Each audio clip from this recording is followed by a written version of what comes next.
and welcome back to the channel. So we're back to read this book and we are on the chapter called The Clinical Aspects of Disorders of Calcium and Phosphorus Metabolism, and the lectures in this chapter had been given by Mr. Peter K. Robinson. This book was first published in 1959 and it basically contains lectures given in 1957 and 1958 at the Institute of Neurology, National Hospital, Queen Square. So last video में हमने कुछ cases discuss किए थे. अब इस video में हम उसकी इंटरप्रिटेशन पे फोकस करेंगे. So let's continue. तो अगर हम लास्ट के कुछ केसेस जो हैं लास्ट वीडियो में डिस्कस किए थे हाइपोकैल्सीमिया के अंडर इस चैप्टर में दिए हुए जो हैं, उन केसेस को अगर हम रिकैपिचुलेट करते हैं यानी उनको समराइज़ करते हैं और उनके मेन पॉइंट्स देखते हैं तो ये पता चलता है कि उन केसेस में जो सिम्टम्स या मैनिफेस्टेशंस थे वो हाइपोपैराथायरॉयडिज्म के भी थे, टेटनी के साथ साथ एपिलेप्सी हो सकता है. बहुत केसेस में एक ही सिम्टम ऐसा मिले जो बहुत सालों पहले, टेटनी के बहुत सालों पहले अपीयर हो चुका था, जो कि सजेस्ट कर सकता है ट्रू डायग्नोसिस. जो अटैक का पैटर्न है इन केसेस में वो डाइवर्स था. कुछ केसेस इंडिकेट करते हैं माइनर अटैक्स और कुछ केसेस ये देखते हैं कि जो पेटाइट मल नाम का एक सीजर है वो बड़ा अनकॉमन है. अब पेटाइट मल या पेटिट मल क्या होता है? It is basically an absent seizure that causes you to blank out और stare into space for few seconds. यानी ये वो सीजर है जिसमें आप ब्लैंक आउट हो जाएंगे और या फिर कहीं स्पेस में कुछ सेकंड्स के लिए या कुछ मिनट्स के लिए स्टे करते रहेंगे और आपको भी नहीं पता चलेगा आप किस उसमें हैं. तो ऑथर बताते हैं कि ऐसा सीजर जो है इन केसेस में अनलाइकली होता है. और जो अटैक्स बेसिकली होते हैं वो फोकल होते हैं या उससे भी एडवर्स होते हैं, बट मे बी जनरलाइज्ड भी हो सकते हैं एंड कन्वर्सिव भी हो सकते हैं.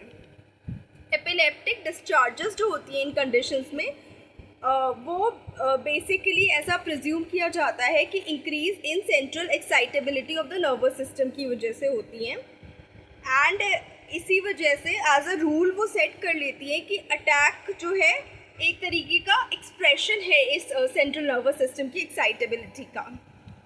विल्सन एंड विटी ने एक और चीज़ इसमें की थी और उन्होंने एक केस रिकॉर्ड किया था जहाँ पे एक्साइटेबिलिटी जब इंक्रीज़ हुई सेंट्रल नर्वस सिस्टम की तो एक उसका रीज़न जो है हाइपोकैल्सीमिया या हाइपोपैराथायरॉयडिज्म नहीं था, बल्कि एक सेकेंडरी न्यूरोप्लास्टिक लीजन था जिसकी प्रेजेंटेशन में फोकल एपिलेप्टिक सीजर्स देखे जा रहे थे.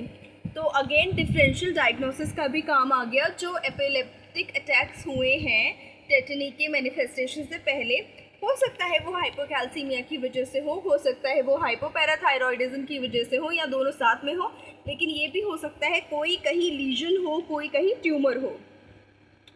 कुछ एपिलेप्टिक एपिसोड्स के बाद हाइपोपैराथायरॉयडिज्म में स्पैज़म्स जो हैं इनडिस्टिंग्विशेबल हो जाते हैं कार्पोपीडल स्पैज़म ऑफ टेटनी से.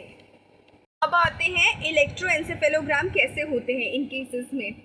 तो वो वेरी करते हैं, उनकी जो प्रेजेंटेशन है वेरी करते हैं. रूटीन रिकॉर्ड्स में जो ऑथर की पर्सनल केसेस थे उनमें ईईजी जो है नॉर्मल आता था, लेकिन जो बाकी लोगों के केसेस थे उसमें नॉर्मल रिकॉर्ड्स भी दिखे और कुछ अबनॉर्मैलिटीज़ भी दिखी. अबनॉर्मैलिटीज़ कैसी थी?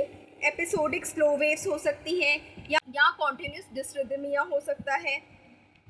ये और लोगों के एक्सपेरिमेंट्स में रिकॉर्ड हुए थे, लेकिन ऑथर के जो केसेस थे उनमें ईईजी नॉर्मल रहा था. अब ये देखा गया था कि जब कैल्शियम एडमिनिस्टर करते हैं तो वो सफिशिएंट था कि टेटनी को तो करेक्ट कर सके, लेकिन ईईजी की अबनॉर्मैलिटीज़ डिसअपीयर नहीं होती.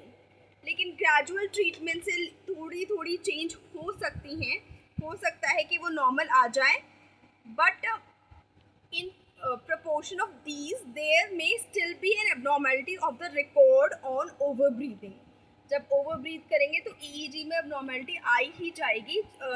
बहुत समय के बाद भी ये संभावना रहती है.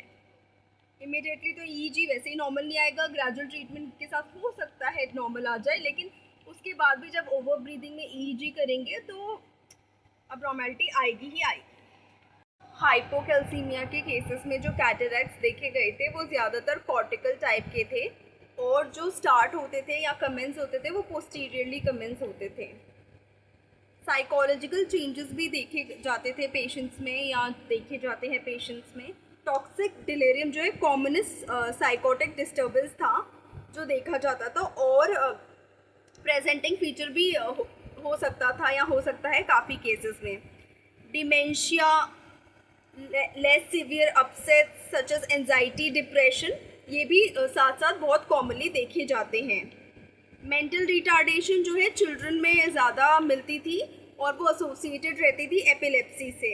इम्प्रूवमेंट जो है प्रॉम्प्ट ट्रीटमेंट के बाद हो जाता था, although psychological disturbances seen in adults do not always respond so well to the treatment. यानी चिल्ड्रन में तो ट्रीटमेंट के बाद इम्प्रूवमेंट साइकोलॉजिकल डिस्टर्बेंसेस में देखने को मिल सकता है, लेकिन एडल्ट्स में ज़रूरी नहीं है कि वो सेम रिस्पॉन्स मिले।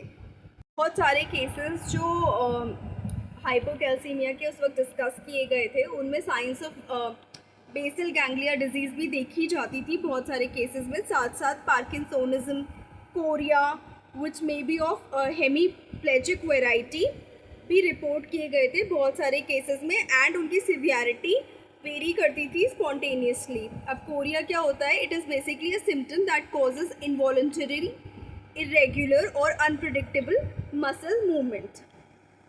तो इस वीडियो के लिए इतना ही। नेक्स्ट वीडियो में हम डिस्कस करेंगे कि हाइपोकैल्सीमिया के केसेस में कौन कौन से रेडियोलॉजिकल चेंजेस ज़्यादा प्रोमिनेंट थे, साथ साथ और कौन से दो इम्पॉर्टेंट फीचर्स थे जो प्रोमिनेंट थे, और उसका ट्रीटमेंट क्या था, ये हम नेक्स्ट वीडियो में डिस्कस करेंगे। Then we'll continue with this chapter with the topic called hypercalcemia. उसके बाद आगे बढ़ेंगे। सो या this is it for this video. Thank you so much for watching this video. Please like the video, share the video, subscribe to the channel and leave your opinions in the comment section. Bye bye, take care, bye, thank you.